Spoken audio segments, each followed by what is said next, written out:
America is the true old world.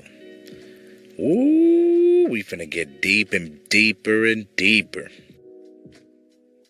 Today we're gonna be diving into a book called America is the True Old World. We're gonna be running through this and going into some sources and some material that I really think is amazing here and allowing us to put a lot of these things together. So one of the first things that I want to mention is that all of the major foods necessary to sustain life come from the Americas. So the Americas, North, South, and Central America are the true old world because of all the major foods needed to sustain life came from the Americas and were later taken to Africa and Asia. Foods like squash, tomatoes, corns, potatoes, beans, wheat, yams, wild rice, which of course was modified to create modern white rice, peanuts. 90% of all your fruits and vegetables come from the Americas.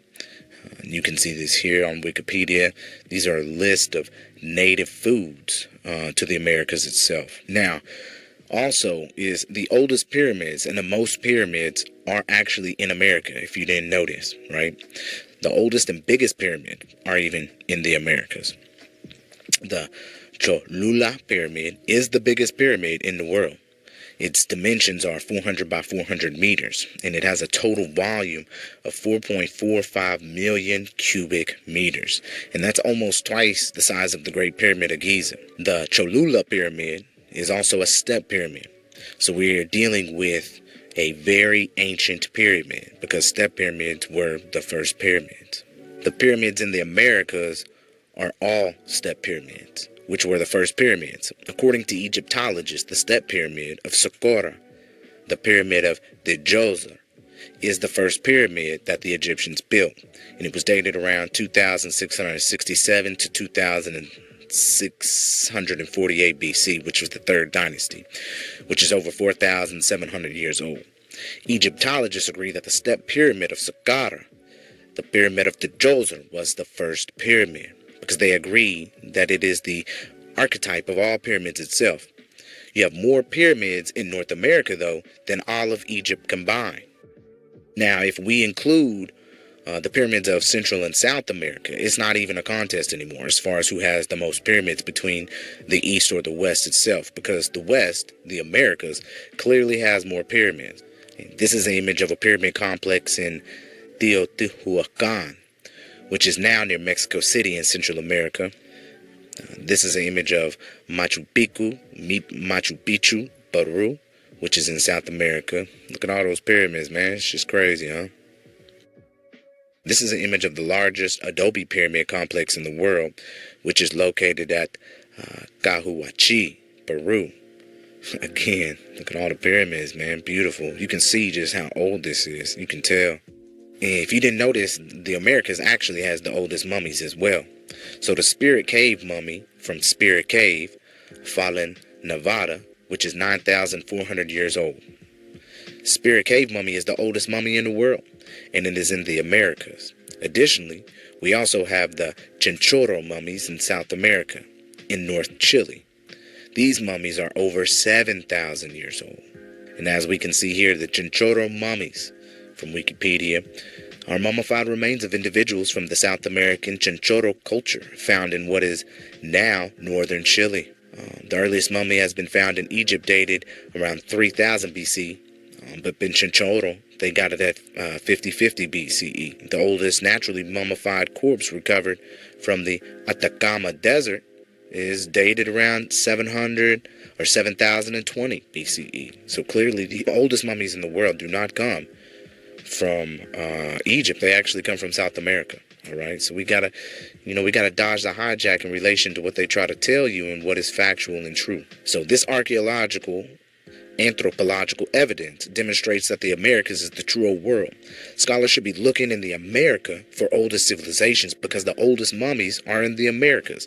Their scientific approach on where to look should be completely opposite, based upon all of the evidence of the Americas being the old world itself. Common sense tells me to look in the Americas for the oldest civilizations because the oldest mummies have been found in the Americas. So the Mayan Indians actually civilized the Egyptians. Now, there's an article right here from the Kansas City Journal It's called Prehistoric Man. And they wrote it back in October the 12th in 1866. And it was wrote by Edwin Walters.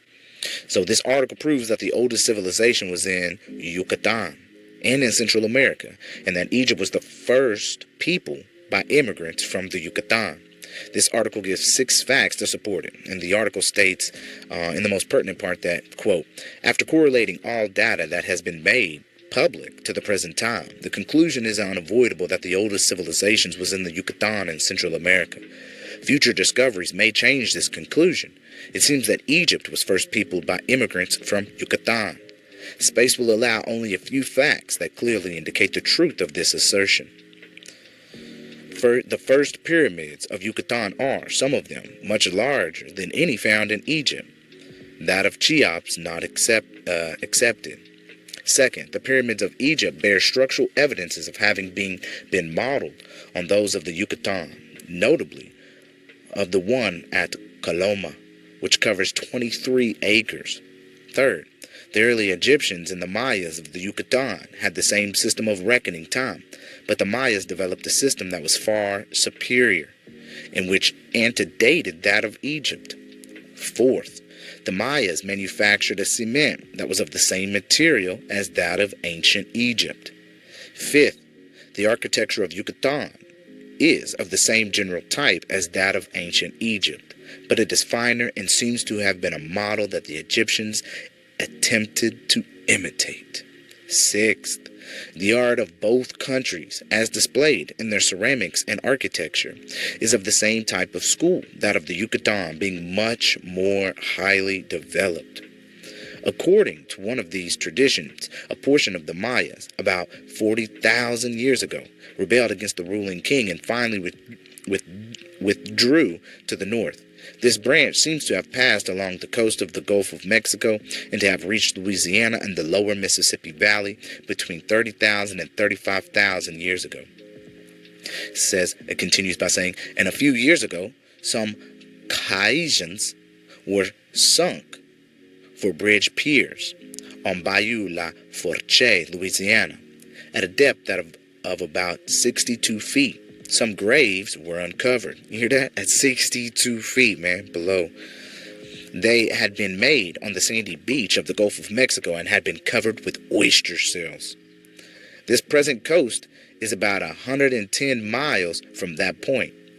The average thickness of the freshwater mud, so far as surveyed, is not less than 40 feet from this point to the Gulf Coast. Taking the average amount of solid matter mud that has annually passed down the Mississippi River to form these delta and Gulf plain, and we have a measuring unit. The United States government observations made daily since 1872, if I remember correctly, gives the annual amount at 57,872,000 cubic yards per year. By this unit, these graves are at least 29,000 years old. From the lower Mississippi, these people spread over much of the central portions of the North American continent, especially throughout the valleys of the Ohio and Mississippi and the lake region. They seem to have been the original mound builders, end quote. Now, what you seeing in this picture here? Seeing you in a Marucan, Look at that. Look at that hair. Look at them beady hair, that curly hair, That swarthy skin. But what else we seeing? We seeing some corn. Looking like some corn, Yes. It depicts maize, corn from Punt, which is only indigenous to the Americas. And y'all seeing now, the Americas is the oldest landmass, bruh. There's no cap to that. So, further evidence will support, or to support the said article, can be found in the book Queen Mu and the Egyptian Sphinx by Augustus Le Plessis. The Mayas were the ancestors of the Egyptians. Quote, like the Mayas, the Egyptians regarded the West as the region of darkness, the place where the souls of the dead returned to the bosom of their ancestors in the realm of Amenti. There, King Osiris sat on a throne in the midst of the waters. There, also, It was that Thoth, Thoth, huh? Who we talking about? Thoth, huh? Performed his office of scribe, was then the worship of Cephalus, his totem, brought to Egypt from the lands of the west. Pythagoras borrowed his knowledge of numbers and their meanings from the Egyptians.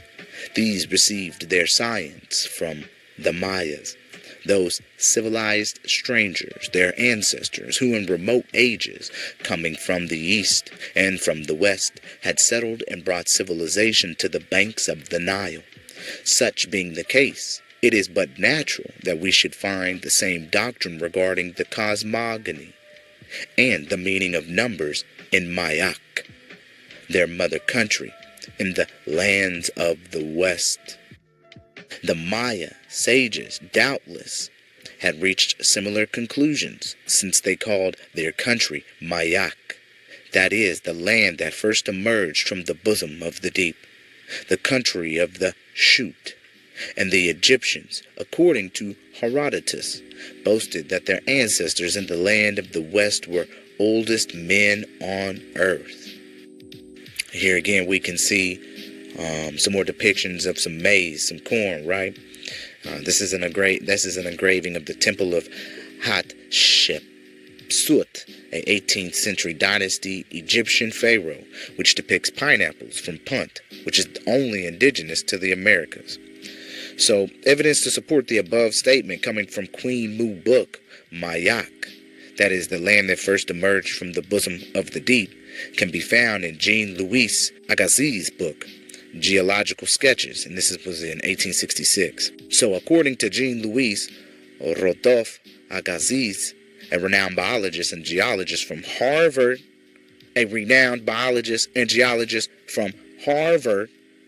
America is the old world.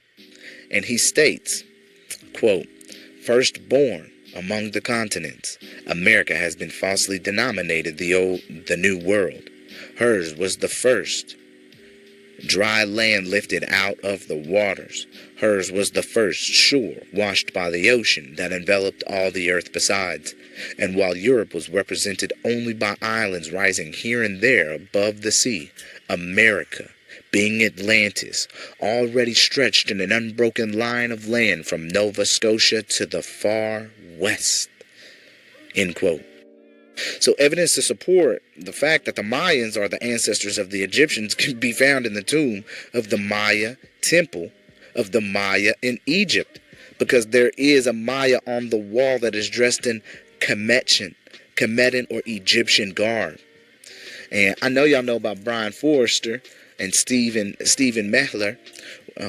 Here, I'm going to show y'all the video right here. Check it out. Of 1997 would be, he said, he would show us evidence of a Mayan temple in Egypt. Mayan as in culture. Exactly. And I said, this I never heard of. No, it's not in any text. No one has ever mentioned. Okay. We came here. This was arranged differently then. A lot of this is new construction. It was not this way in 1997. First of all, I looked on the wall. Behind you see that is Maya, but he looks typically commissioned. Right. And I'm looking around, typically commissioned. All it looks. So Hakim would use the expression, well, you know, Stephen, when in Rome, do as the Romans do. He's living in Kemet. He's going to pass in Kemet, so he's portraying himself as a commission. So I said, well, Papa, this is great, but I can't go with this in front of an academic audience. They'll laugh me off the stage. There's nothing here to identify with the culture we're talking about.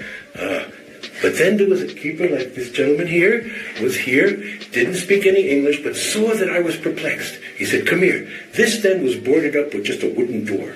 And it was latched there. He threw away the wooden slabs, opened the door, and he said, look up. And that is the key. Took a picture in 1997. Sent it to Mayan daykeeper Hunbat's men. He said he recognizes this as the language of the Itza people, whereas Chichen Itza, he said, is an ancient language. But a lot of people are not sure about Hunbat's men. So we went one step further. In 2010, I got to meet Don Alejandro Sul Ojaj. He is the wisdom keeper, the head of the Quiche Maya of all of Guatemala. I showed him this picture, and his eyes went as big as saucers. And he said to me, that is the language of my ancestors. That is a calendar. That is telling the date of when Maya was here. And how we can't read it, he can't even still read it, but he knows that the circles and squares of different colors, arrangements, and the spokes in the wheel are indications of a date. So, this has never been discussed by any Egyptologist.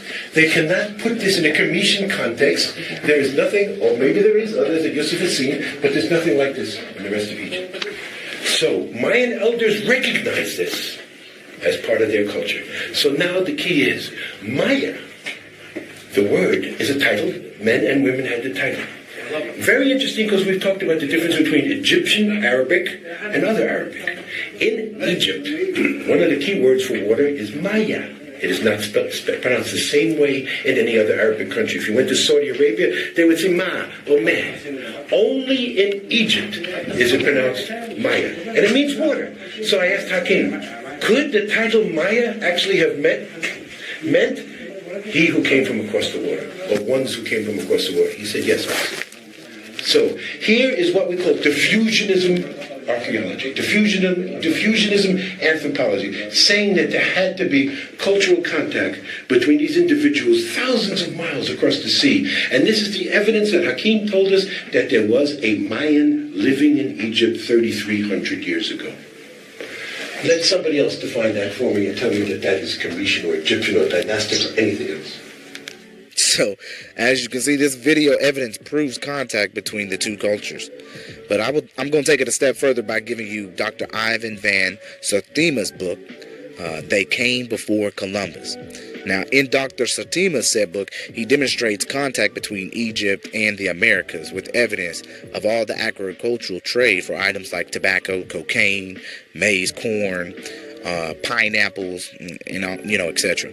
And of course, all of which I just spoke about are only native to the Americas. So there was definitely contact between South American Indians and the Egyptians. And I strongly believe that Punt was in South America. I strongly believe this because the Egyptians do come from Punt, Ethiopian, and both nations, right? Maya and Egyptians did trading, commerce, and business together, which is evident when you look at the Pharaoh Hatshepsut's temple engraving, which depicts a maize or corn, cob, and a pineapple. Okay, both of which are indigenous to the Americas. But you also got to remember the hijack in relation to Ethiopia or Ethiopian. You know, a lot of the times, at least nowadays, our understanding of Ethiopian or Ethiopian is like a country.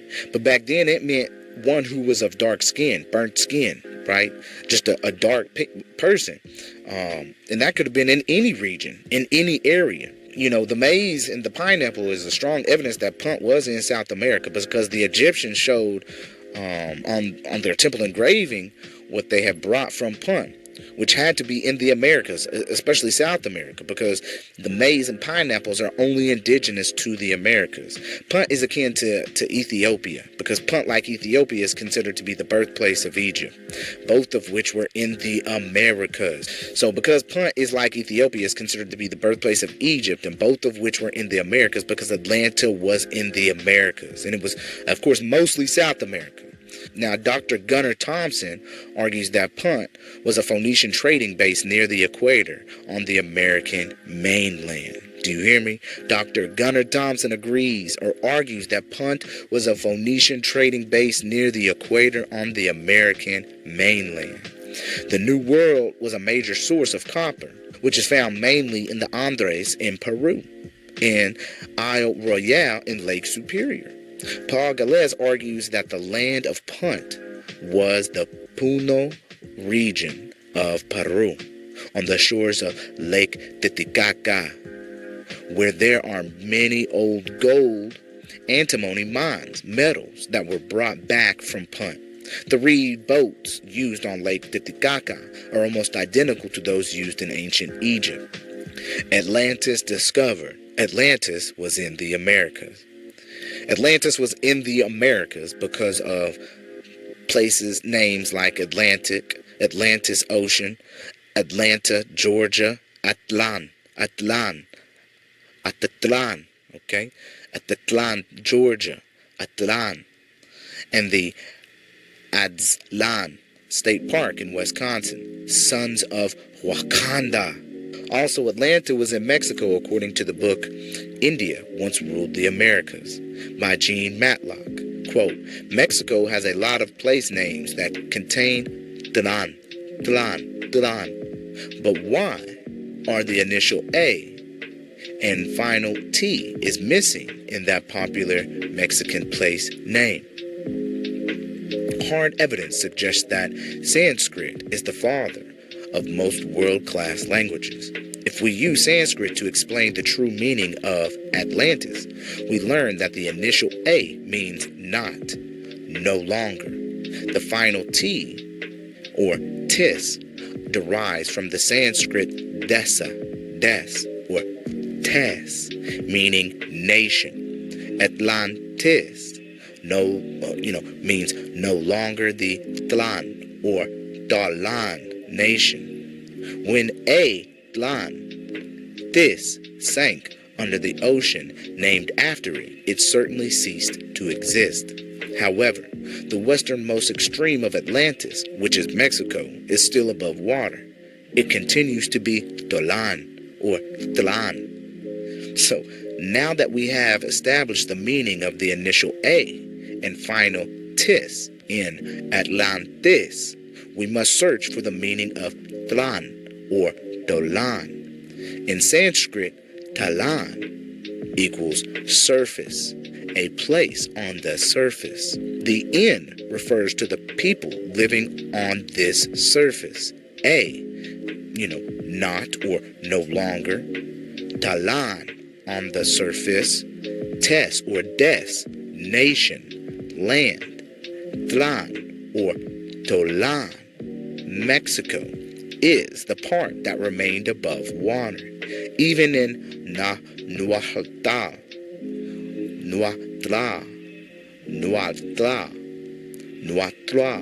Tlan, Tolan equals surface, a place. In Greek, Tala means to bear, support, hold up. There is still another Sanskrit meaning, God, Shiva. Talan equals the people of God, Shiva. Sanskrit, Atala equals not to bear, not to hold up, bottomless, underneath, underworld, hell. Atlan can mean any or all of the following: people of hell, people of the underworld. Patala and Atala were both Sanskrit names for America, end quote. We all know about the Atlantis that is in the eye of the Sahara in Africa, but few of us know about the Atlantis that was in the Americas. The Atlantis that was in the Americas is the oldest because of the Maya connection. Atlantis was, of course, the mother civilization of Egypt. So I hope this information settles all debates about who civilized who and who is the oldest. The oldest throne is in the Americas.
What's up, everybody? It's your boy Tony V. Thanks for being here with me. You know, we really stoked to finally go into again this part 2 of America is the True Old World. Again, this is part 2. In this part, we're going to be talking about India Superior was in the Americas. Mu discovered the America is Mu, the motherland. You dig? So civilization came from India Superior, which was in North America. All life and civilization came from the uppermost region of India Superior, which is the Arctic North Pole, aka Mount Meru. Mary, goddess Danu, or Anu, aka Mu, which is the mythical Garden of Eden and Hyperborea. It is in the mythical that we have the truth, which is a Greek proverb. Genesis of the King James Bible, chapter 2, verse 10 through 14, lists 4 rivers in association with the Garden of Eden: Pishon, Gihon, Chi, Dekel, the Tigris, and Farat, the Euphrates. It also refers to the land of Cush. Ooh, we're talking about Cush now, huh? Translated and interpreted as Ethiopia. We already know that Ethiopia is a Greek word which means burnt face or sun-darkened people, aka blacks, or the so-called black man, or Negro. Quote, with regard to the Ethiopians, Strabo indicates that they looked similar to Indians, remarking those who are in Asia, South India, and those who are in Africa do not differ from each other, unquote. And this was from Turner Sharon in 1834, coming from the book The Sacred History of the World as Displayed in the Creation of Subsequent Events to the Deluge, attempted to be philosophically considered in a series of Letter to a Son, Volume 2.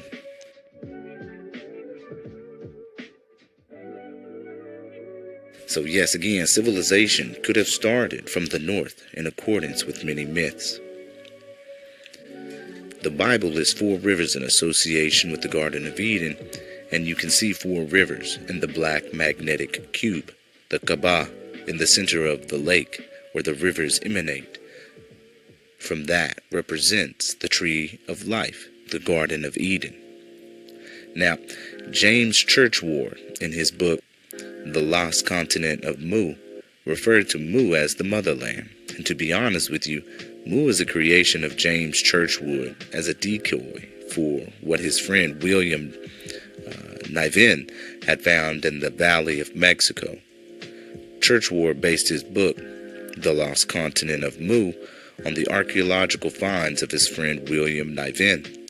William Niven found over 2,600 Egyptian-style artifacts in the Valley of Mexico that rewrite history because his find was dated to be over 50,000 years old. Do you hear me?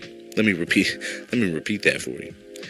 William Niven found over 2,600 Egyptian-style artifacts in the Valley of Mexico that rewrite history because his find was dated to be over 50,000 years old.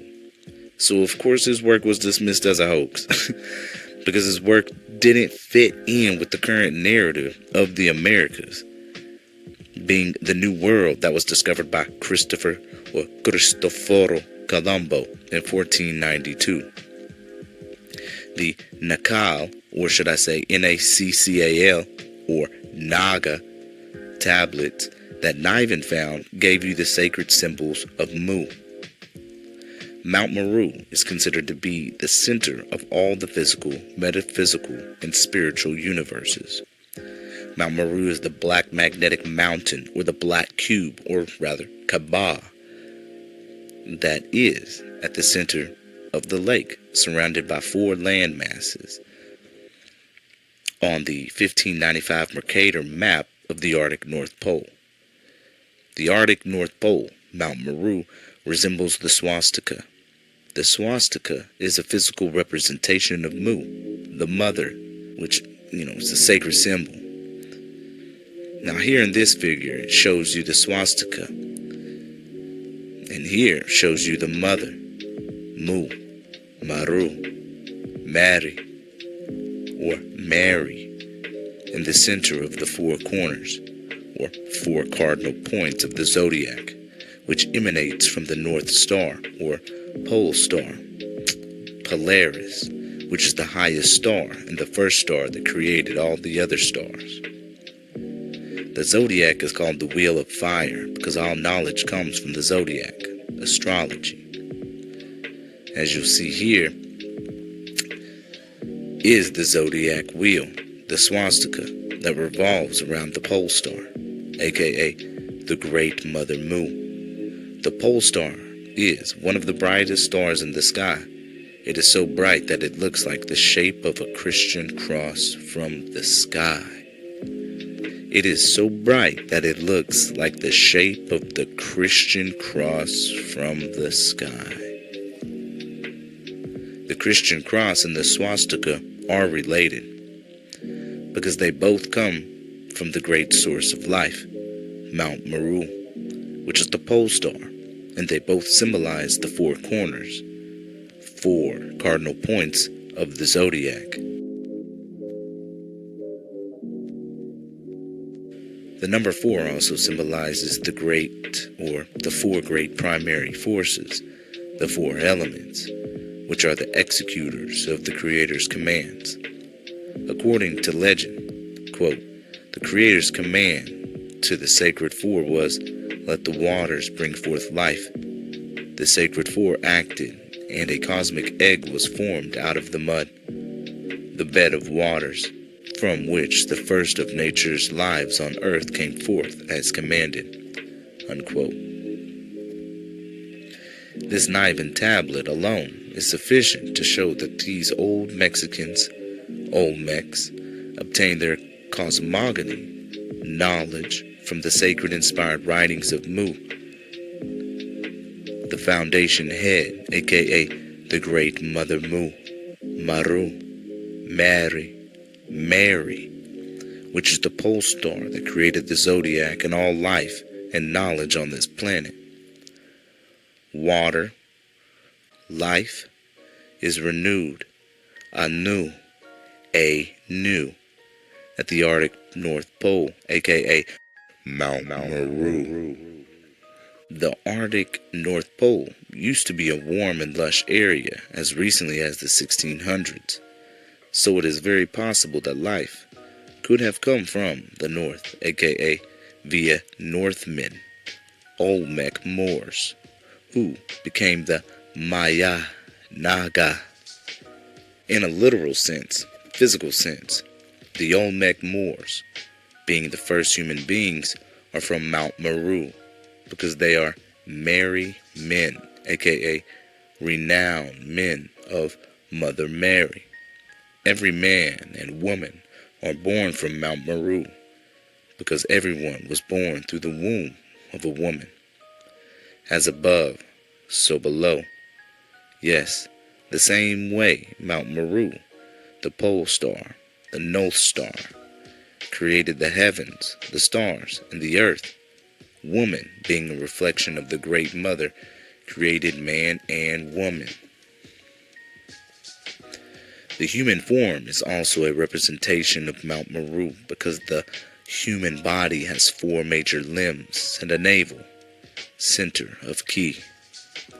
Each limb of the human body represents the 4 cardinal points of the zodiac, and the navel is the pole star, North Star, which is the center or the source of electromagnetic energy.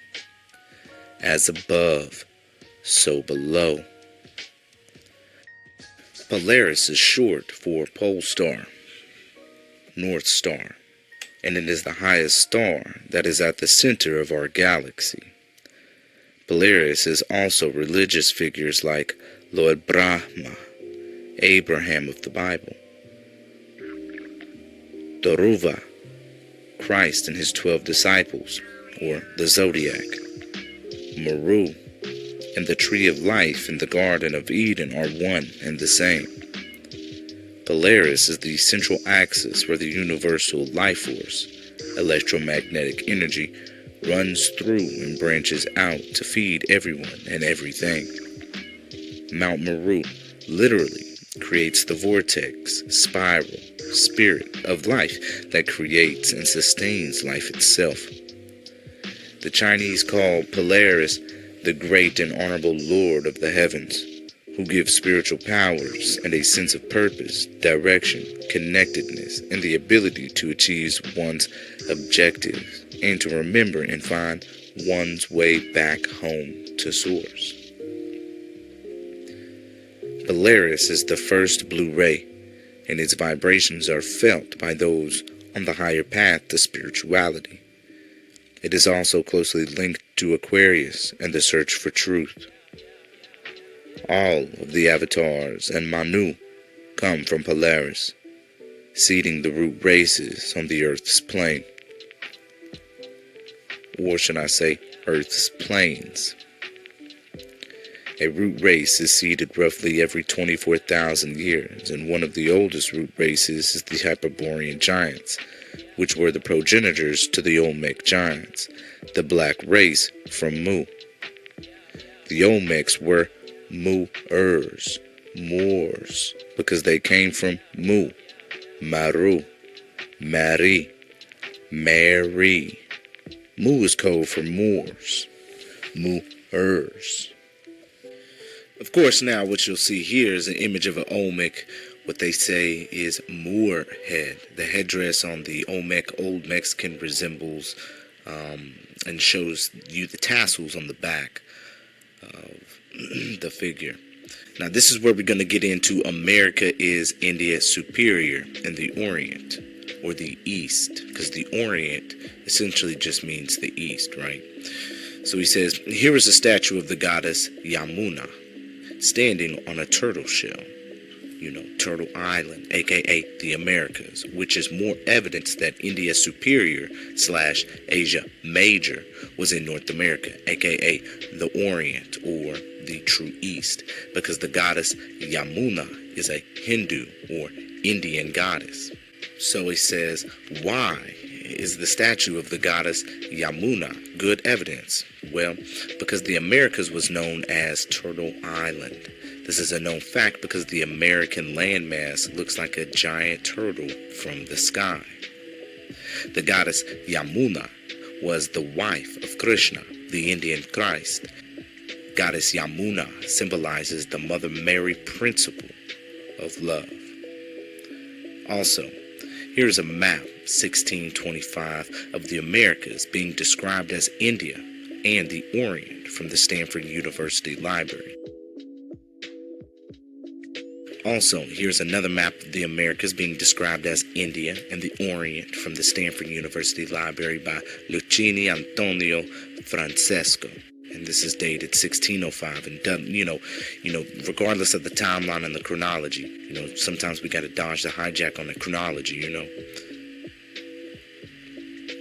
Also, here's a map, 1625, of the Americas being described as India and the Orient from the Stanford University Library. Also, here's a Macrobius 1440 map of India being located in Mexico. The geographer Macrobius made a map for Roman or Romani or Roman merchants that shows the location of the principal western seacoasts of Florida and Mexico. This map is very significant because it is more evidence that India is the oldest civilization, because civilization came from the Yucatan principle. Cristoforo Colombo and the Spanish conquerors called them Indians because the American landmass was once known as India. Additionally, in the medieval times, the civilized world was once known as the Three Indies, or the Three Ethiopias, which included the Americas, Eurasia, and Africa. European scholars associate Egypt with being in the Orient. The term Orient means East. Is the East really the West? Well, let's look at some of the evidence to decide. The Dragon King, Priest King, Messiah, Black Panther, Quetzalcoatl, was known as the morning star in the east, which is Venus or love. Jesus was also known as the bright and morning star, which is Venus. Quetzalcoatl was, of course, one of the chief gods of Mesoamerica, so this means that America is the true East. More evidence that the West is the true East is the Moor king in the Orient, or East. Here you will see a painting from 1703 by two European artists, Christophe Weigel and Elder and Caspar Lueken, that was in the Orient, East, which is the Americas. The painting is called Moorish King of the Orient.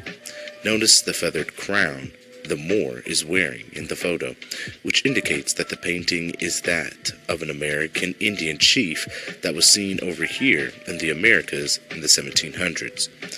More evidence that the West is the true East is this ancient world map from 1548, which shows you the Orient, East, because this ancient map indicates that India Superior was in North America, and so was La China. Yes, India in China was in North America. Look at how big La Florida used to be, matter of fact. The America is the true East because the Euphrates River is in North America. The Americas is indeed the Old World because the Euphrates River is in America, according to this scholarly article by renowned historian and author Angela Van Halen. Quote, local sites, foreign sites, a sailor sketchbook of human and animal curiosities in early modern Amsterdam, unquote. You will see where they had caught a tapir, a now extinct species, in the river Euphrates in America.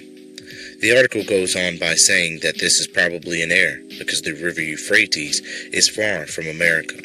Well, this is no error, because we know that the America is the land of the Bible and the Old World, as you will discover later, as we go through this whole thing here. Atlantis was a colony of India Superior. This makes sense because one of the meanings of Atlantis is the people of Lord Shiva, which was a deity associated with a three-pronged pitchfork. Additionally, Atlanteans are associated with underworld people that carried a three-pronged pitchfork, which symbolizes the Trinity. Shiva is, of course, an ancient Hindu or Indian god that has a three-pronged pitchfork. Ethiopia and India were often confused, one and the same, according to the book The Medieval Empire of the Israelites by Robert Grisham. This makes sense when you factor into account that the swastika, symbol of Brahma or Abraham, which means black spirit, was the chief religious symbol in ancient Ethiopia and in India. The swastika is just a reflection of Mount Meru. Of course, this is an old map showing you that Mexico, Central America, and South America were once known as India. This map is very significant because of the Eye of Atlantis, according to Gene Matlock, and was in Mexico. Mexico is actually ancient India, according to the evidence, so yes, Atlantis and all civilizations are a colony of India, because civilization came from the Yucatan Peninsula via Maya Indians, India, as I have already previously demonstrated.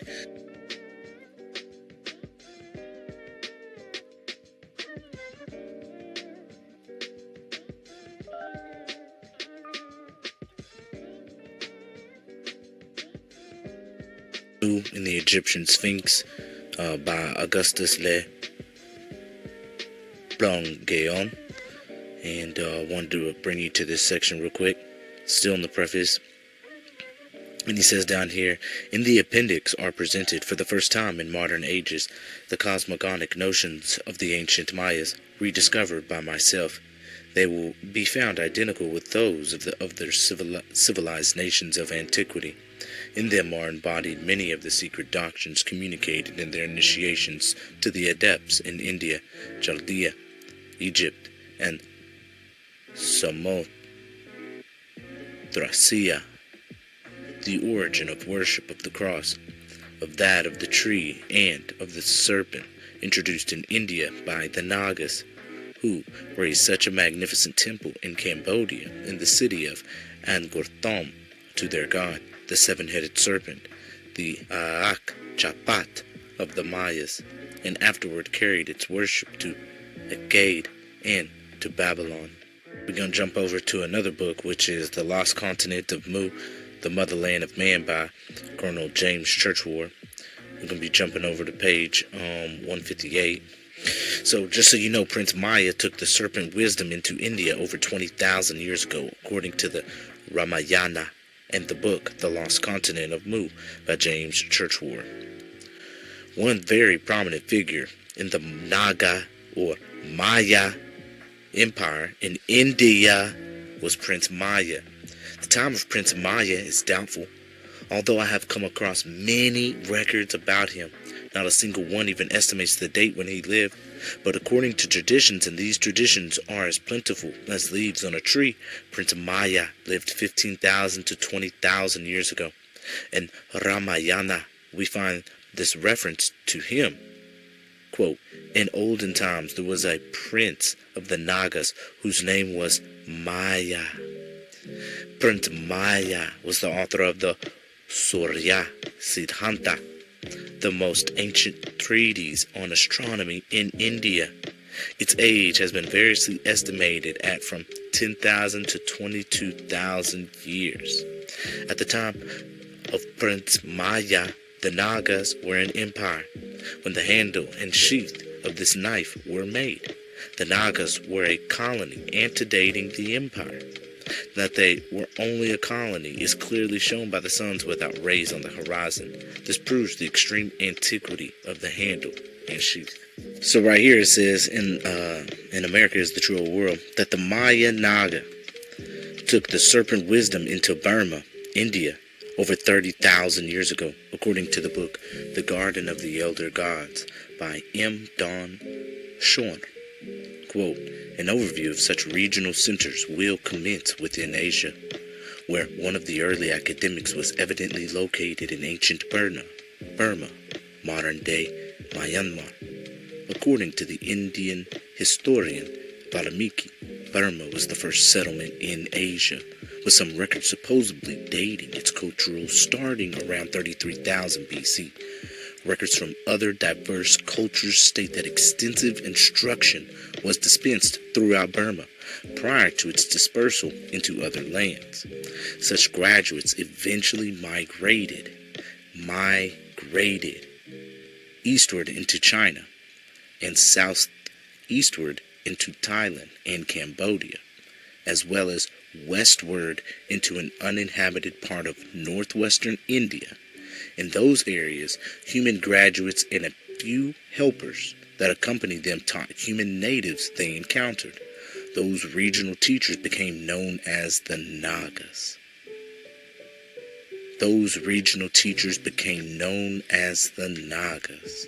Certain ancient tablets found in Burma have been directly linked with Naga records found within India. Writings by Valmiki expressly stated the Maya, starting from the land of the birth in the east, went first to Burma and there taught the natives, who became known as the people of the Nagas. The original indigenous culture of India is thought to be that of the Danavas, the Nagas, who were later called the Nagals, and still later became known as the Maya, reportedly imparted that culture. However, Colonel Churchward claimed that the original or earliest people were actually the Maya, perhaps a reference to the ancient ones or the pure-blooded human-like lunar Petris that comprised the group known as the Helpers. Valmiki further claimed that the Naga came to be called the Maya in certain later settlements, accounting for the overall confusion of the chronological order of introduction between the Naga, Danavas, Nagals, and Maya. Some records resolve this linguistic dispute by referring to the earliest civilizers as the Nagamaya. There are further indications, although inconclusive, that the Nagamaya may have also been associated with the Mayans parts of Mesoamerica. Amaruca. Ancient records indicate that the original Naga Maya were associated with the serpent people, the esoteric non-human race of wondrous beings that reportedly possessed immense cosmic wisdom. The serpent's symbol was one of the ancient icons, specifically referring to the ancient ones. Hence, the Naga emblem became the serpent or cobra symbol of ancient India, one reversed as signifying both great wisdom and immense knowledge. One of the prominent Naga Empire leaders was the original Prince Maya, with a latter namesake or counterpart also existing during much later times. No written records establish the time frame for the original prince, but oral traditions place him as living sometime between 18,000 and 13,000 BC. The Ramayana merely refers to the original Prince Maya as living. That original prince is credited as the true source of most of the esoteric knowledge in India, passed down over the ages, which was later contained in the Surya Sid Hanata, end quote. According to the book Queen Mu and the Egyptian Sphinx by Augustus Le Plesguion, Mayak and not India is the true mother of nations. The Mayas called their land Mayak. The Mayas were the Mayan Indians. So Mayak has to be referring to the Americas, specifically Mesoamerica, Amaruca, because the Mayans come from the said region. Quote, the question is often asked, of what practical utility can the knowledge that America was possibly the cradle of man's civilization be to mankind? To some, of but little use truly, but many there are who would be glad to know the origin of man's primitive traditions recorded in sacred books in the shape of myths or legends, and what were the incidents that served as basis on which has been raised the fabric of the various religions that have existed and do exist among men, have been and still are the cause of so many wars, dissensions, and persecutions. This knowledge would also serve to disclose the source whence emanated all those superstitions that have intellectual and moral progress, and to free his mind from all such trammels, and make known the fact that Mayak, not India, is the true mother of all nations. Perhaps, also, will be felt the necessity of recovering the libraries of the Maya sagas, hidden about the beginning of the Christian era, to save them from destruction of the hands of the devastating hordes that invaded their counter in those times, and to learn from their contents the wisdom of those ancient philosophers, of which that preserved in the books of the Brahmins is but the reflection, of which that preserved in the books of the Brahmins is but the reflection. You understand what's being said here? That wisdom was no doubt brought to India. That wisdom was no doubt, he says, brought to India, and from there carried to Babylon and Egypt in very remote ages by those Maya adepts, Nakal, the exalted. Nakal means exalted. Nakal is the Mayan adepts who carried their intelligence and wisdom to Babylon and Egypt, who, starting from the land of their birth as missionaries of religion and civilization, went to Burma, where they became known as Nagas. Managas, you heard me? Established themselves in the Deccan, whence they carried all over the earth, end quote.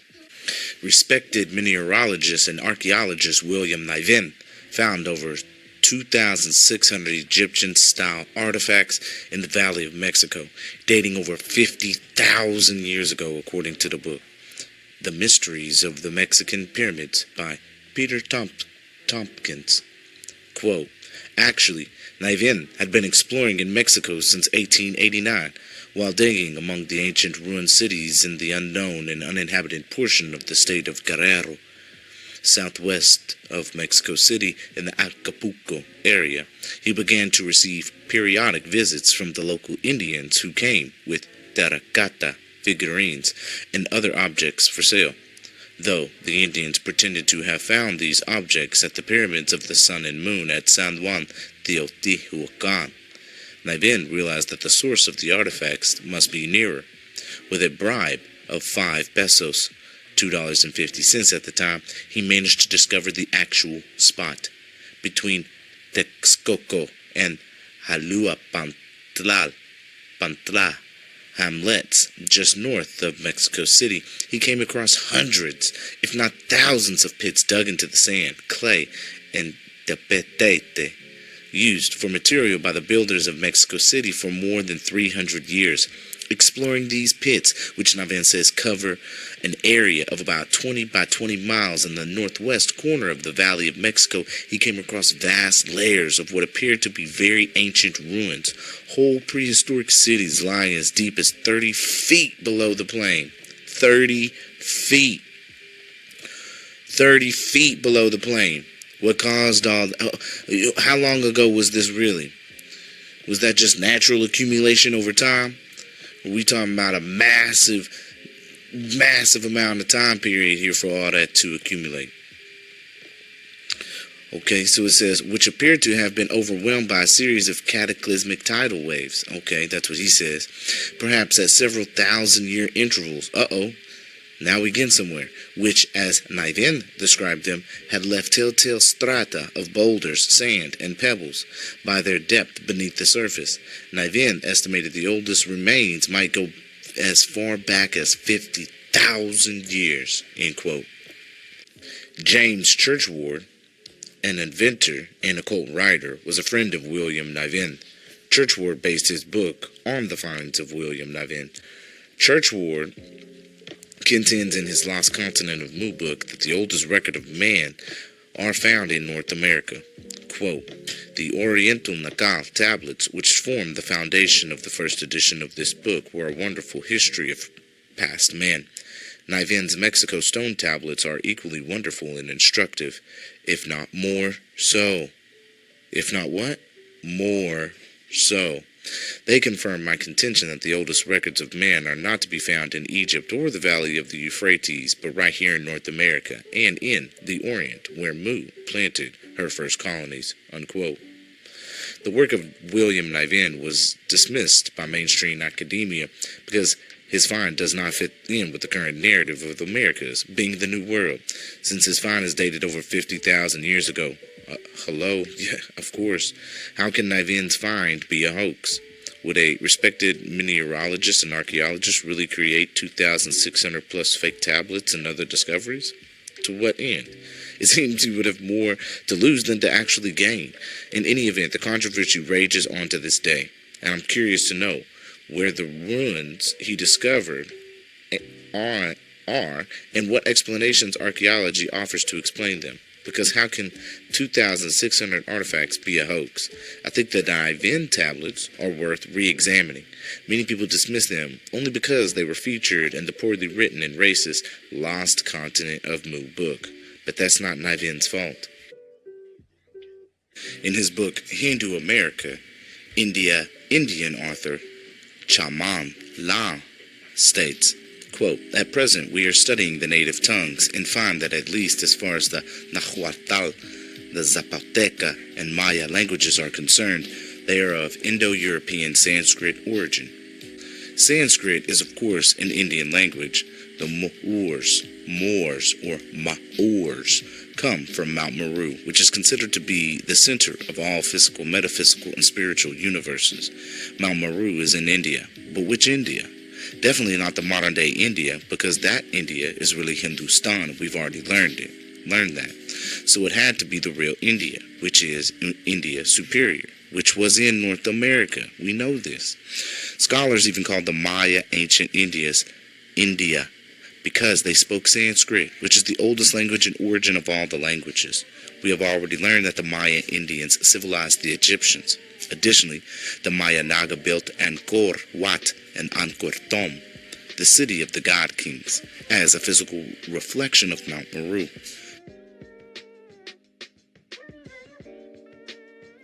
The Maya Naga civilized India, Egypt, Babylon, and etc. The Mayas were an Atlantean civilization from India Superior, the Americas, that was millions, if not billions of years old, and their science and technology civilized the world.